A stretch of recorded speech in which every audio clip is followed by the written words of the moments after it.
Jankel, es doctor en filosofía por la Facultad de Filosofía y Letras de la UNAM. Sus líneas de investigación son teoría crítica, marxismo, teoría del valor, teoría de la crisis, teoría de la explotación y la dialéctica hegeliana. La ponencia que nos va a presentar es soberanía hegeliana del Estado, acumulación capitalista y lucha de clases. Ahora te doy la palabra.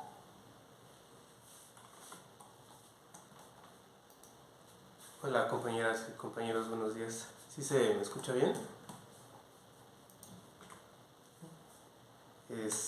Bueno, pues me han gustado mucho las dos ponencias. De hecho, al final, si da tiempo, quiero compartirles una cita que puede como contribuir un poco a las tesis que Zaida y José nos han compartido.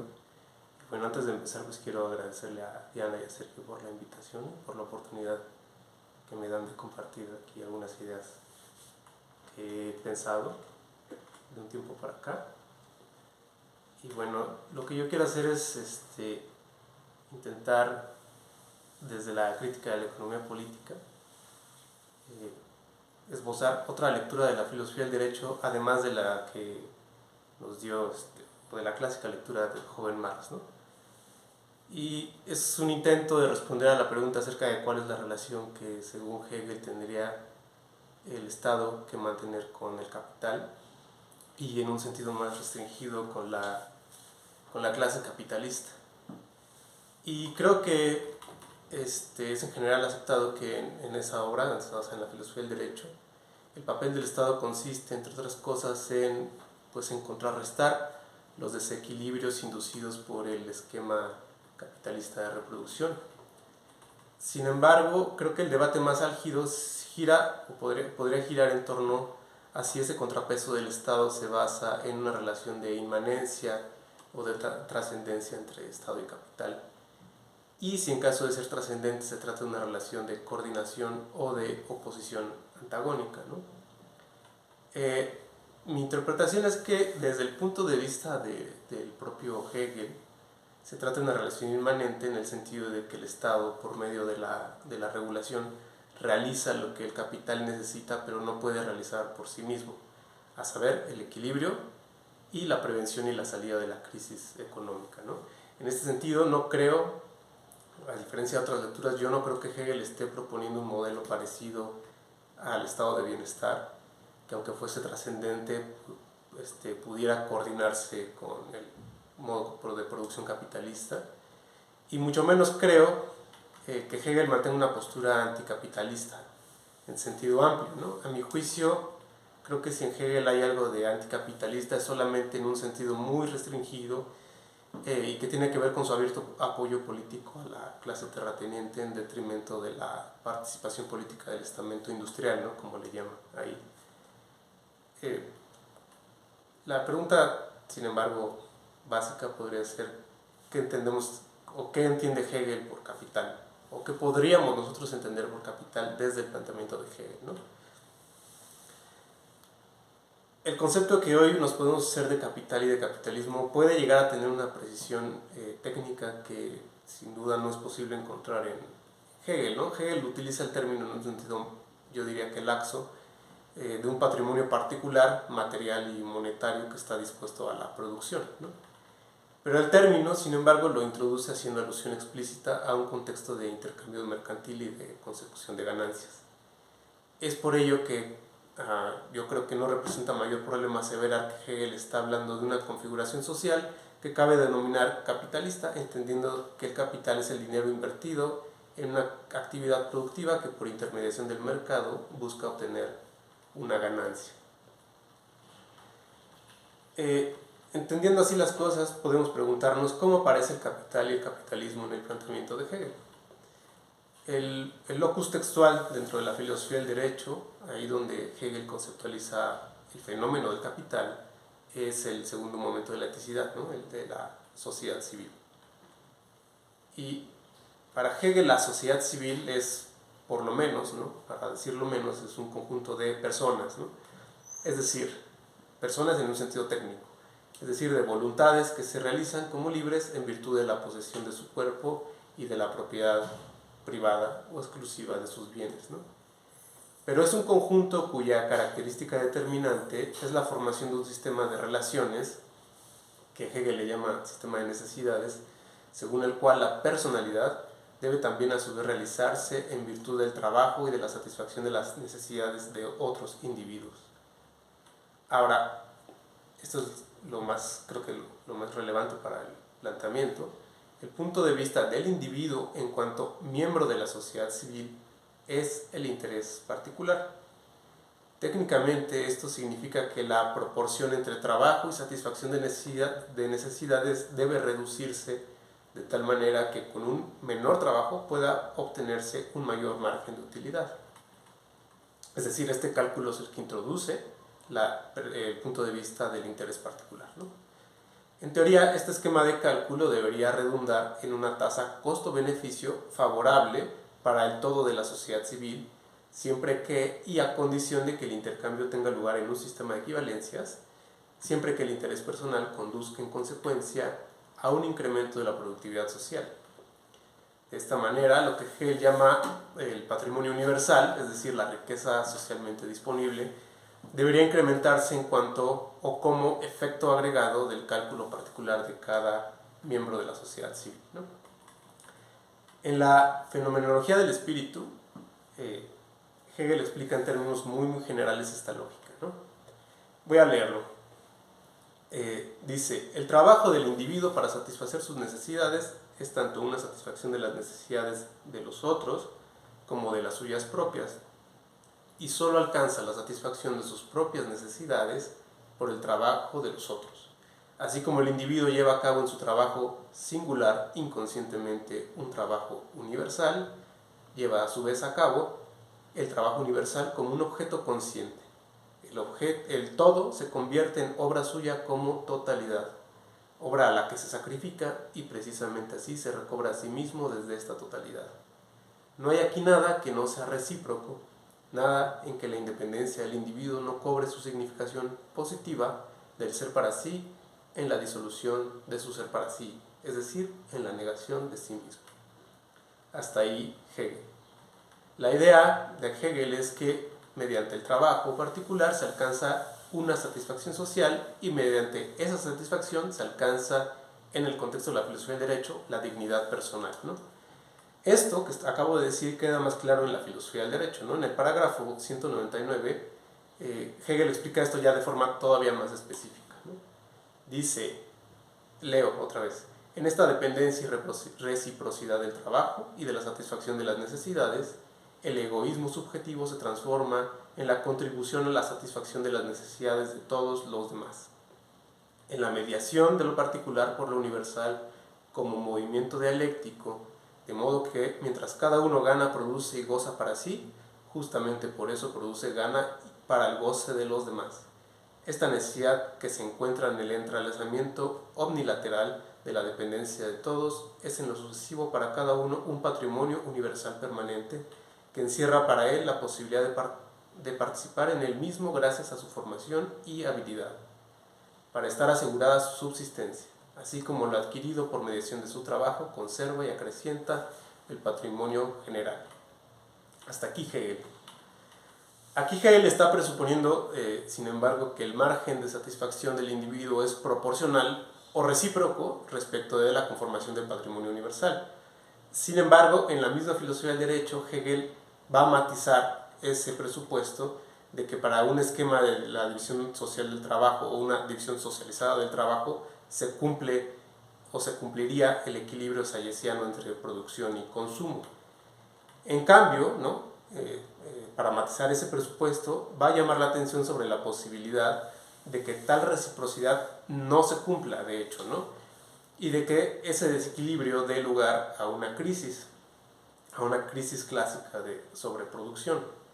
Y es que es a cuento de esta posibilidad, y esto es lo que me gustaría enfatizar, es que es a cuento de esta posibilidad que Hegel piensa la relación específica entre Estado y capital.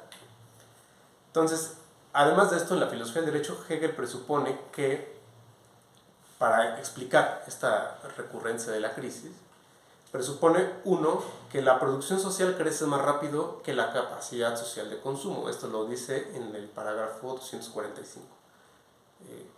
presupone, en segundo lugar, que la producción social, dejada a la inercia de la sociedad civil, se define no por planificación social, sino de manera ciega y con base en las oscilaciones de la oferta y la demanda, lo que satura el mercado y conduce a una sobreproducción en ramas específicas de la industria.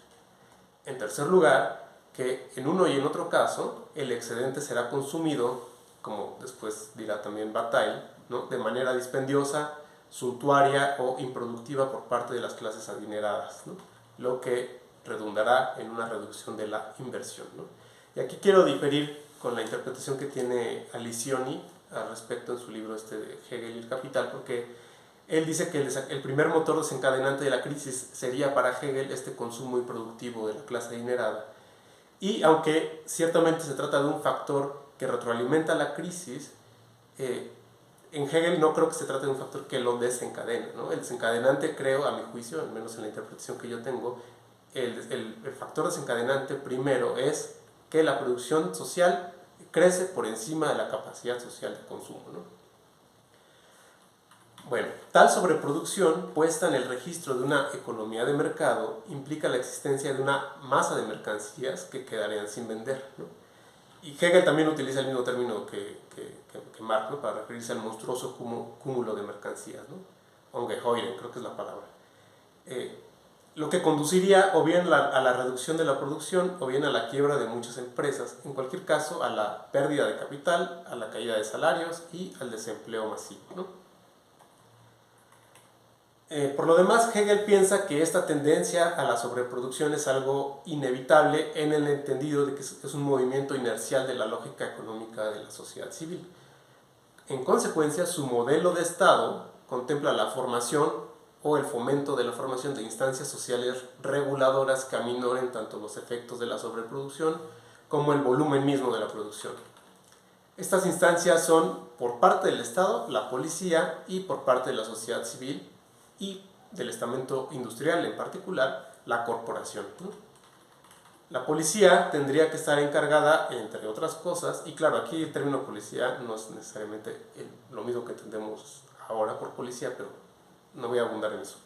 La policía tendría que estar encargada de velar porque el suministro de ciertas mercancías de primera necesidad no se vea comprometida por la lógica, o tan comprometida por lo menos por la lógica de la producción mercantil y la oferta y la demanda, ¿no? O también la policía serviría como instancia reguladora de las importaciones, que limiten el impacto que éstas puedan tener sobre el mercado interno, ¿no? En cambio, la corporación es una asociación de miembros de la sociedad civil que pertenecen a lo que él llama el estamento industrial y específicamente a ramas concretas de la producción. La corporación tiene, es decir, que habría distintas corporaciones como distintas ramas de la industria hay, ¿no?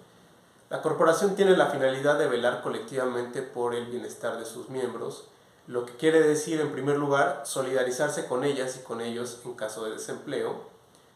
2, representar sus intereses políticamente ante el Estado. Y 3, planificar de manera colectiva la producción como una forma de contrarrestar los efectos de la articulación ciega del mercado, ¿no? Y aquí me gustaría llamar la atención porque creo que este es uno de los aspectos que pueden ser los más significativos en lo que respecta a la contribución de Hegel, o que yo rescataría, que es que él habla de que es posible la planificación social sin una planificación centralizada por parte del Estado. Y esto lo dice en polémica contra Fichte, ¿no? Porque Fichte tenía un esquema de intervención estatal sumamente severo respecto de la relación que tiene con la sociedad civil. Hegel aquí, por medio de la corporación, nos da el esquema de una idea de planificación social que no está centralizada o no tiene que estar necesariamente articulada por el Estado. Y creo que eso es significativo para después entender lo que Marx podría también querer decir con planificación social de la producción, ¿no? Pero bueno, sigo en mi... El capital es esta lógica económica de la sociedad civil moderna, o dicho de una manera más específica, el capital es el concepto económico que sirve de medida del patrimonio universal en cuanto este patrimonio se conforma en los términos de una economía de mercado, es decir, con base en la obtención de una ganancia monetaria, ¿no? En este sentido, ¿cuál es pues la relación que el Estado hegeliano busca establecer con la formación de capital? En cuanto a la formación de capital es una función peculiar de la sociedad civil, la relación que el Estado mantiene con ella es por propiedad transitiva del mismo carácter que la que tiene o tendría que mantener con el capital, ¿no? Esta relación es doble. Por un lado, y en concordancia con el punto de vista liberal, por lo menos en este punto, el Estado debe velar por el cumplimiento de los derechos y de las responsabilidades civiles. Pero por otro lado, el Estado debe ofrecer un punto de vista general o en interés del todo, de manera que puedan compensarse las deficiencias propias del individualismo de la sociedad civil. Dicho de otra manera, la relación, en Hegel, la relación entre Estado y sociedad civil y capital, es compensatoria, es decir, el Estado no puede vulnerar la particularidad de la sociedad civil, es decir, no puede suplir sus funciones, pero tampoco puede suscribir su punto de vista. Es por ello que Hegel rechaza cualquier política de intervención estatal o incluso de empresa pública o de inversión pública, ¿no? En la inteligencia de que eso vulneraría la autonomía económica de la sociedad civil y con ello quedaría vulnerada también la integridad personal. Del mismo modo, Hegel rechaza cualquier política asistencialista, pues ello implicaría un gasto improductivo que perturbaría el posible equilibrio entre producción y consumo, además de que a juicio de Hegel esto también vulneraría la dignidad personal, ¿no? Porque esa dignidad, como dije más arriba, se constituye en el sistema de relaciones del trabajo social, ¿no? De la división social del trabajo. Por su parte, la sociedad civil por sí misma no puede garantizar la reproducción del capital, por el contrario, su tendencia natural es a la sobreproducción y esta sobreproducción conduce en cambio a la destrucción de capital, a la crisis y al desempleo, ¿no? En consecuencia, la misión del Estado, desde el punto de vista de Hegel, solo puede o debe ser la de facilitar y fomentar la conformación de los mecanismos regulatorios, desde el Estado la policía, la sociedad civil, la corporación. En este sentido también está pensada la política colonialista suscrita por Hegel, ¿no? En cuanto se trata de un mecanismo que permite emplear el mercado para la absorción del excedente de capital, ¿no? Tanto del excedente de mercancías como del excedente de fuerza de trabajo para un posible capital suplementario, ¿no?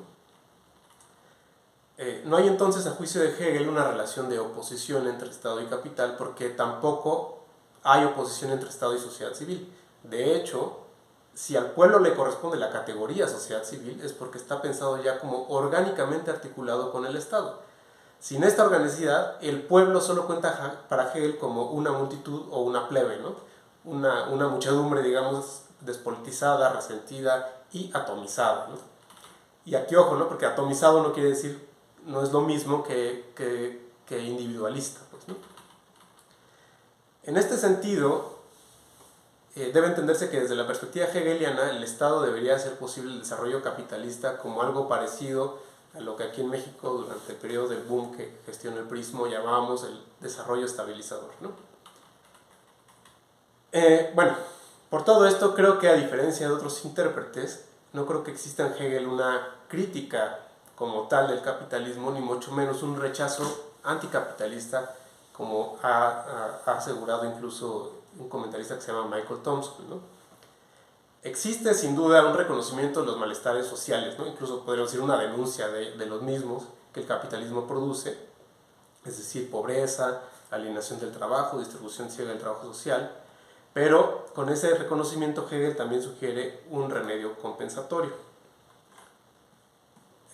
Ahora, tampoco creo que ese remedio sea en Hegel algo así como una figura precursora del estado de bienestar, como sugiere Alicioni, pues no parece haber en Hegel una propuesta política clara de redistribución de la riqueza ni de prestaciones sociales, por lo menos no por parte del Estado, ¿no?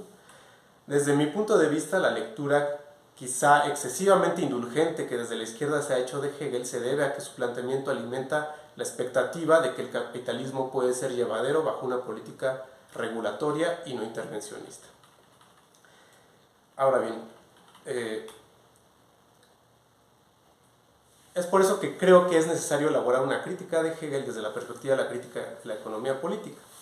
Una crítica que no necesariamente coincidiría con el punto de vista desde el cual el joven Marx objetó a la filosofía del derecho hegeliano, ¿no? Voy a mencionar 2 puntos a partir de los cuales pienso que esta crítica puede ser desarrollada y con estos 2 puntos termino, ¿no? Ya no me extiendo mucho más. Dice, a ver, el problema del desempleo. El problema del desempleo, Hegel pretende solventarlo mediante una coordinación entre inversión de capital e incremento de la demanda por medio del colonialismo o el consumo productivo, es decir, la industrialización, ¿no? Este esquema de solución, sin embargo, solo es inteligible cuando hablamos estrictamente de la composición técnica del capital en relación solamente con la magnitud absoluta de la fuerza de trabajo que puede ser empleada. Sin embargo, este doble incremento, es decir, de la composición técnica y de la magnitud absoluta de fuerza de trabajo, no puede compensar el incremento orgánico del capital, según el cual el desembolso en capital variable puede ciertamente incrementarse en términos absolutos, pero en términos relativos siempre decrece respecto del incremento en capital constante. Este decrecimiento es lo que induce una caída de la tasa de ganancia independientemente de la relativa y momentánea disminución del empleo, y es la caída de la tasa de ganancia la que inhibe la inversión, lo que de todas formas redunda en la pérdida de capital y ulteriormente en el aumento del desempleo.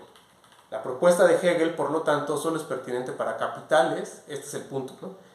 La propuesta de Hegel, por lo tanto, solo es pertinente para capitales con una baja composición orgánica.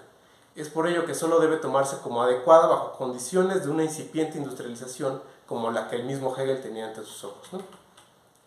Y segundo punto, y con esto termino, la preeminencia política que Hegel le otorga a la clase terrateniente, además de convertir al Estado en propiedad privada, ¿no?, como ya le reprochaba Marx, es posible solo bajo condiciones en las cuales la renta del suelo coincide con el excedente de valor por encima del precio de producción, es decir, en un escenario en el cual, dada la baja composición orgánica del capital, la magnitud de la renta no depende de la formación de una tasa media de ganancia, y en vez de aparecer como renta diferencial, aparece como renta absoluta. En un escenario de mayor composición orgánica y de composición orgánica generalizada, incrementada, la renta de la tierra solo puede depender de la obtención de una plus ganancia por encima de la ganancia media, pero eso supone que para la formación de una tasa media de ganancia sea el capital industrial el que políticamente lleve la voz cantante, ¿no? Y yo con eso termino, compañeros y compañeros.